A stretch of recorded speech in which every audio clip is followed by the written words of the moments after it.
छोड़ो, मैं सबको ये बताना चाहता हूँ कि माइनॉरिटी का मैं मिनिस्टर था, तो चंद महीनों के लिए मुझे वो मीडिया मिला। जब मेरे पास एक फाइल आई और वो फाइल के ऊपर जब मैंने ध्यान से पढ़ा तो मेरे ध्यान में आया कि वक्त प्रॉपर्टी 7/12 का जो रिकॉर्ड है उसके वक्त लिखा ही नहीं जाता। अगर वक्त उसके ऊपर लिखा जाएगा तो बेची नहीं जा सकती है, क्योंकि वक्त की प्रॉपर्टी का बेचना अलाउड नहीं है। एक बड़ी प्रॉपर्टी थी बंबई की, 4-5 एकड़ की प्रॉपर्टी। मैंने कलेक्टर को लिखा और मैंने उस फाइल में भी लिखा कि वंस अ वक्त ऑलवेज अ वक्त। आप 7/12 के ऊपर ये लिख दो कि वक्त है, 7/12 बदला नहीं जा सकता है, वक्त की प्रॉपर्टी बेची नहीं जा सकती। लेकिन हम हमारे गिरवान भी बात भागते देते, हमारे लोगों ने, बुरा मत मानना, क्या हमारे लोगों ने यतीम खाने की जमीन अंबानी को नहीं दी? क्या हम गुनहगार नहीं हैं? हम गुनहगार हैं। हमारे लोगों ने कई जगहों पे वक्त की प्रॉपर्टियां बेच, हम सरकार के साथ आप कानून लाना चाहते हो ना, बताओ कि इसके बाद वक्त की प्रॉपर्टी हम बेचने नहीं देंगे। लेकिन आप अगर ये कहोगे कि वक्त पूरी प्रॉपर्टी सरकार लेगी और सरकार बेचेगी, तो ये मंजूर नहीं। ये हमारे बाप दादाओं का अधिकार है, ये खुदा के नाम पे दी हुई जमीन है, हम उसे बेचने नहीं देंगे। ये हमारा हक और अधिकार है। और इसलिए मैं साफ लफ्जों में कहना चाहता हूं कि हम कलेक्टर के पास भीख मांगने नहीं जाएंगे। मैं अगर अमीर और 10 एकड़ की प्रॉपर्टी धर्म के नाम से देना चाहता हूं तो आप मुझे रोक नहीं सकते। अगर वो 10 एकड़ इस्लाम के लिए, मदरसे के लिए, मस्जिद के लिए, कब्रिस्तान के लिए इस्तेमाल होती है तो वो दीनी काम है। दीनी काम में रुकावट लाना ये सरकार का काम नहीं है। इसलिए आप हाथ उठा के एक ही कहिए, वी रिजेक्ट वक्फ बिल।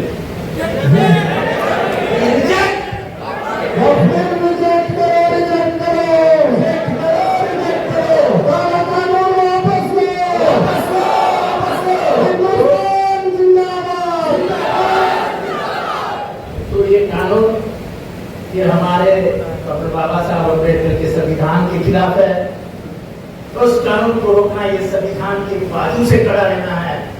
और ये संविधान को अगर हाथ लगाएंगे तो समझ लेना ये दोष टूट जाएगा। हमें संविधान बचाना है।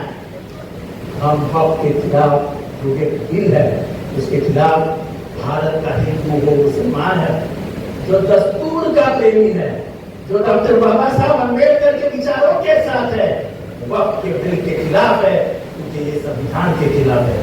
मुझे लगता है कि मुमरा में और इसका प्रचार और प्रसार होना चाहिए, लोग और बाहर आने चाहिए, लोगों ने और आवाज उठाना चाहिए, ताकि पूरे देश को पता चला है कि ये अन्याय है और अन्याय भारतीय जनता कभी भी सहन नहीं करती है। इस अन्याय के खिलाफ हम खड़े रहेंगे। हम हिंदू हो या मुसलमान हो, हम दस्तूर को हाथ नहीं लगा देंगे। दस्तूर हमारा जिंदाबाद है, जिंदाबाद है और जिंदाबाद रहेगा। जय भीम। अस्सलाम वालेकुम रहमतुल्लाहि व बरकातहू। वक्त बहुत हो चुका है, ये सही है कि हम लोग लाउड स्पीकर की मीटिंग, जो लाउड स्पीकर उतर रहा है उसके लिए अजीत पवार साहब यहाँ मौजूद थे और उन्होंने कमिश्नर को फोन किया। सुबह 8:30 बजे दोबारा मीटिंग रखी गई है, तो आने में ताख़ीर हो गई, इसके लिए माजरत चाहता हूँ। आप सबको मालूम है कि ये जो बिल आया है ये मुसलमानों के खिलाफ है। हमें करना क्या, उस पर हमें बात करना है। देखिए, कहते हैं मिटा दो अपनी हस्ती को अगर कुछ मर्तबा चाहो, कि दाना खाक में मिलकर गुले गुलजार होता है। और हमें ये सब बातें करने की अभी नहीं है, बातें ये करने की क्या किया जाए कि ये बिल वापस हो। अगर हम ये कहते हैं कि किसानों का बिल वापस हुआ, तो किसान कई महीने तक सर्दी के अंदर बैठा था, 750 किसान शहीद हो गए और उन्होंने अपनी बात मनवाया, उसके बाद तब ये बिल जाके वापस हुआ। इतना बड़ा संघर्ष हुआ देश के अंदर, क्या हम सब उसके लिए तैयार हैं? अगर आप सब उसी तरह तैयार हैं तो मैं दावे के साथ कह सकता हूं इस बिल को सरकार को वापस लेना ही पड़ेगा। इसके अलावा कोई रास्ता और नहीं है। आज 2014 के बाद मुसलमानों के लिए हिंदुस्तान में जमीन तंग की जा रही है। हर जगह पर जानबूझ करके मोहन भागवत साहब ने उस दिन कहा कि हमारे मुल्क में नाम पूछकर धर्म पूछकर नहीं मारा जाता। एक पुलिस वाला ट्रेन के अंदर 3 मुसलमानों को गोली मार के उनके बदन पर पैर रख के कहता है इस मुल्क में रहना है तो मोदी और योगी कहना पड़ेगा। एक स्कूल की टीचर एक बच्चे को खड़ा करती है और कहती है दूसरे बच्चों से मारो इसको क्यों? कि ये मुसलमान है। ये आपने सब अपनी आंखों से देखा कि नहीं देखा? क्या संविधान है? संविधान की हम बात कर रहे हैं। संविधान सिर्फ किताब में लिखने के लिए रह गया है। मुसलमानों के खिलाफ इतनी बड़ी चीजें हो रही है लेकिन उसके ऊपर कहीं भी कोई कार्रवाई नहीं हो रही। एक आदमी छोटा सा 4 फुटा कहता है मस्जिद में घुस के मारूंगा, उसकी हैसियत मारेगा मस्जिद में घुस के? क्या समझता है कि हम लोग चूड़ियां पहन के बैठे हैं? अगर मां का दूध पिया है तो मस्जिद में आकर मार के दिखाओ, क्या होगा ये? मैंने जाकर बात किया, मैंने उसका टेप दिखाया मुख्यमंत्री को।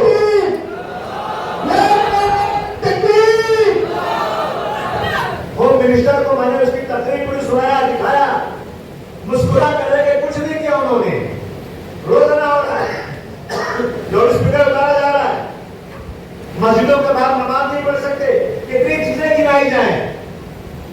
अब फकत शोर मचाने से कुछ नहीं होगा, अब फकत शोर मचाने से कुछ नहीं होगा, सिर्फ वोटों को हिलाने से कुछ नहीं होगा।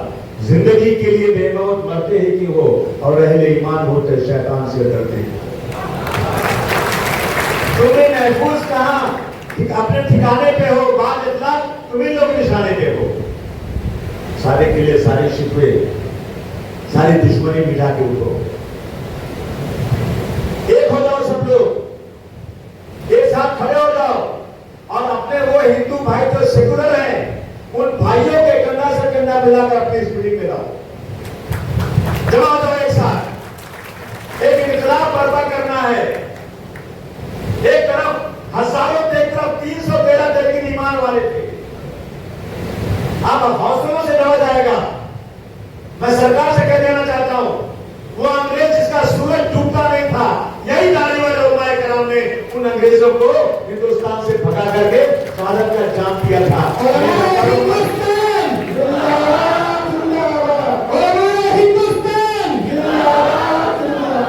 और वही उलमाए कराम फिर आए हैं।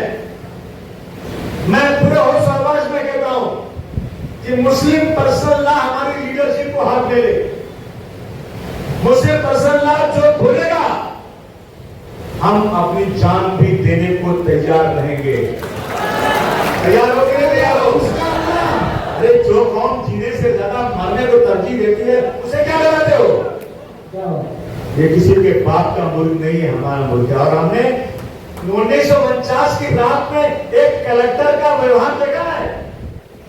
नायब नाम का कलेक्टर था और मस्जिद, बाबरी मस्जिद में मूर्ति रखी गई। अगर उस कलेक्टर के अंदर थोड़ा भी इंसाफ होता, उस मूर्ति को हटा देता, बाबरी मस्जिद शहीद नहीं हुई होती। इसी कलेक्टर ने मूर्ति रखा और जाके 92 में बाबरी मस्जिद शहीद कर दिए। और फिर कलेक्टर को लाना चाहते हैं, माफ कीजिए, कलेक्टर जो है ना सरकार का चपरासी होता है, बुरा मत मानना। बंद कमरे में जब फोन आता है सीएम का ना, तो कलेक्टर बंद कमरे में खड़ा, सर सर सर ये सर, उसे अल्लाह के नाम पर वक्फ करके उम्मत की फलाह व बहबूद के लिए काम किया था। यह हुकूमत की कोई भीख नहीं है। यह 18 करोड़ एकड़ जमीन जो पूरे हिंदुस्तान में बना में वक्फ है, आज हुकूमत की नीयत उस पर खराब हो रही है। यह तो पूरा हमारे हिंदुस्तान भर में है, लेकिन अगर देखा जाए तो उसका जवाब देने वाले हमारे आकबीन ने कहा है कि अगर मुल्क की अक्सरियत का जायजा लिया जाए तो सिर्फ एक मंदिर के पास इससे कहीं ज्यादा जमीनें मिलेंगी। वो हुकूमत की निगाहों में नहीं है। इससे साफ पता चलता है कि हुकूमत की नीयत क्या है। हुकूमत की नीयत वही है मुल्क हिंदुस्तान में जो पूरी दुनिया में इस्राइल की नीयत है। लेकिन याद रखिएगा कि जिस तरह से ईरान ने पूरी दुनिया में आज इस्राइल को अपने तलवों में लाके खड़ा किया है, मुस्लिम पर्सनल लॉ बोर्ड भी इंशाअल्लाह आपकी ताकत से इस हुकूमत को आपके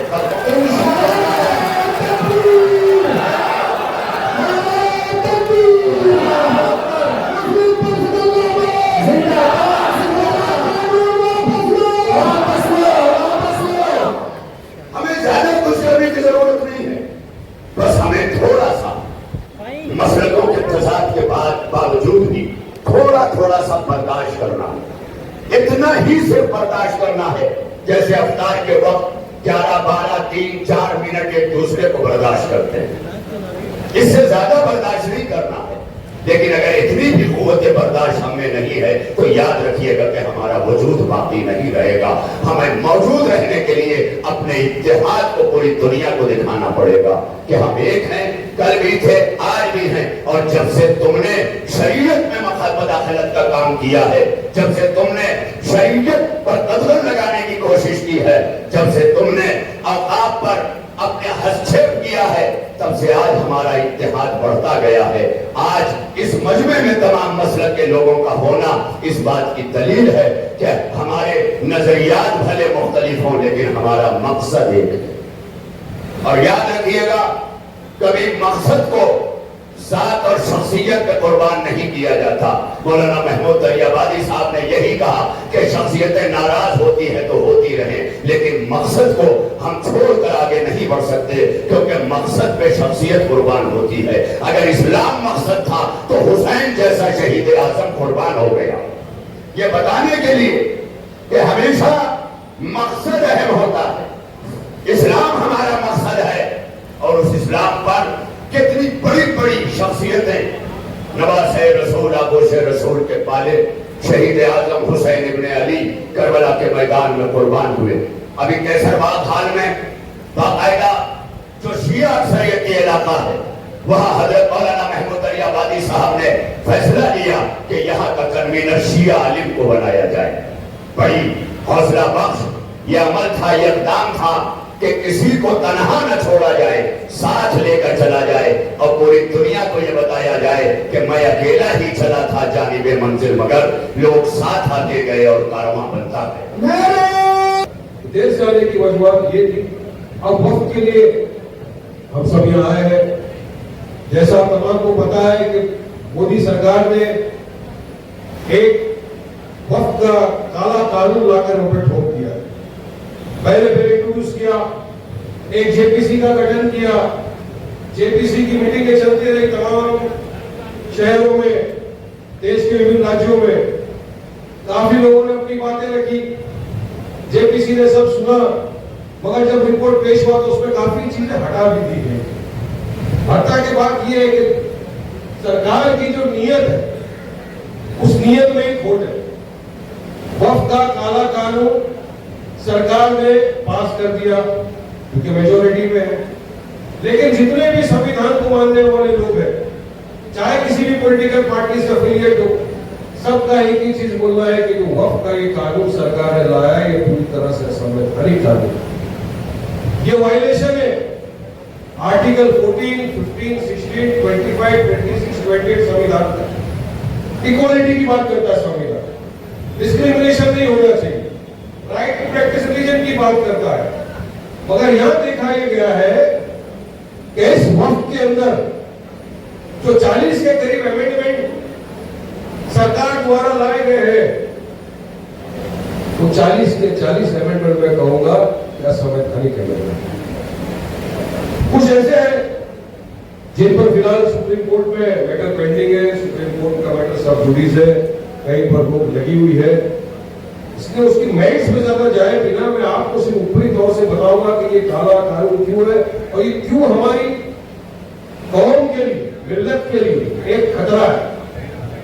लोग बोलते सरकार ने लाया वक्त का कानून वक्त को बचाने के लिए, अरे नादान ना समझ नहीं, सरकार की नीयत में खोट है, वक्त को बचाने के लिए नहीं, ये पूरा जो वक्त का काला कानून लाया गया है, ये हमारे वक्त की जमीन को हड़प करने के लिए बनाया गया होगा। क्योंकि सरकार ये देख लिया 9 लाख एकड़ के करीब जमीन है इनके पास।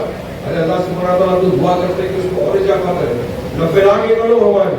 आपको क्या तकलीफ है कि वक्त का जो मसला है, वक्त की जो जमीन है, ये हमारे बुजुर्गों ने दान दी, हमारे गरीबों के लिए, हमारे मिस्किनों के लिए, अल्लाह की अमानत। इसका हमको जवाब यहाँ भी देना, आखिरत में भी देना कि जब कुछ लोग हमारे वक्त की जमीन को खा रहे थे तो हम क्या कर रहे थे। लेकिन मैं शुक्रिया अदा करूंगा मुस्लिम पर्सनल बोर्ड का कि पहले दिन से बोर्ड ने कहा कि हम इस काले कानून के खिलाफ पूरे देश में संवैधानिक तौर से एहतजाज करेंगे। और शुरू क्या हुआ, मुख्तलिफ जगहों के ऊपर धरना प्रदर्शन हुआ, इस तरह की पब्लिक मीटिंग हुई, वक्त को लेकर अनाउंस हुआ कि एक जुम्मा के दिन तमाम हम लोग हाथ में काली पट्टी बांध के नमाज पढ़ेंगे। लाखों करोड़ों लोग ने देश भर के अंदर उसका पालन किया, नमाज अदा की काली पट्टी बांध के, ताकि सरकार को पता चले कि हम सब इस काले कानून के खिलाफ हैं। उसके बाद पर्सनल लॉ बोर्ड ने कहा कि हमको बत्ती गुल करना है 15 मिनट के लिए, ताकि सरकार तक ये मैसेज जाए कि देखिए भारत देश का मुसलमान इस असंवैधानिक काले कानून का खिलाफ करता है, मजम्मत करता है। करोड़ों लोगों ने, मैं समझता हूँ कि पूरे देश में जब वो विजुअल्स देख रहे थे, वीडियो देख रहे थे, तो पता चला कि पूरे के पूरे जो लोग थे, जो संविधान का पालन करने वाले थे, उन्होंने अपनी बत्ती गुल के सरकार तक पैगाम पहुंचा। देखिए सरकार की नीयत वक्त का यूजर, अरे क्या किसको फायदा कराना चाहते, चलिए बताइए। बेचैन हुई कि पूरे मुल्क के अंदर के तहरीक चलाया जाए और लोगों को बेदार किया जाए। ये ऐसा स्याह कानून आ रहा है जिसके बाद हमारे शायर महफूज नहीं रहेंगे। मिल्लत इस्लामिया का सबसे बड़ा मसला था। All India Muslim personal board ने मुल्क की एहतजाज का ऐलान किया, उसका रोड मैप तैयार किया, बत्ती गुल तहरीक चलाई गई, छोटे बड़े इज्तिमाआत किए गए, मसाजिद के जरिए लोगों की जहनसाजी की गई, बिरादराने वतन को साथ में लेकर के उनके साथ राउंड टेबल मुज़ाकरात किए गए, खवातीन को समझाने की कोशिश की गई। जो झूठ बोला जा रहा था कि यहाँ मुसलमानों की, हिंदुस्तान के अंदर मुसलमानों की अक्सरियत इस बिल की हिमायत कर रही है। पार्लियामेंट के अंदर भी और जेपीसी के चेयरमैन जगदम्बिका पाल ने खुल करके ये बात झूठ कही थी पार्लियामेंट के अंदर कि जेपीसी के अंदर जब लोग आ रहे थे और डेलीगेशन आकर के हमसे मुलाकात कर रहे थे, तो अपनी मुलाकातों में इस बात की यकीन दहानी करवा रहे थे और ये बात कह रहे थे कि हमें इस कानून को, इस कानून की हम हिमायत करते हैं, हमें ये कानून मंजूर है और इससे मुसलमानों का भला होगा, उनका फायदा होगा। और इंडिया मुस्लिम पर्सनल बोर्ड उनकी बारीक से बारीक तमाम चीजों पर गहरी नजर रखे हुए था और 40 के 40 जो तरमीमात लाई गई थी, टोटली उसको रिजेक्ट करने का प्लान बनाया और मुल्क की तहरीक चलाई गई। अल्हम्दुलिल्लाह।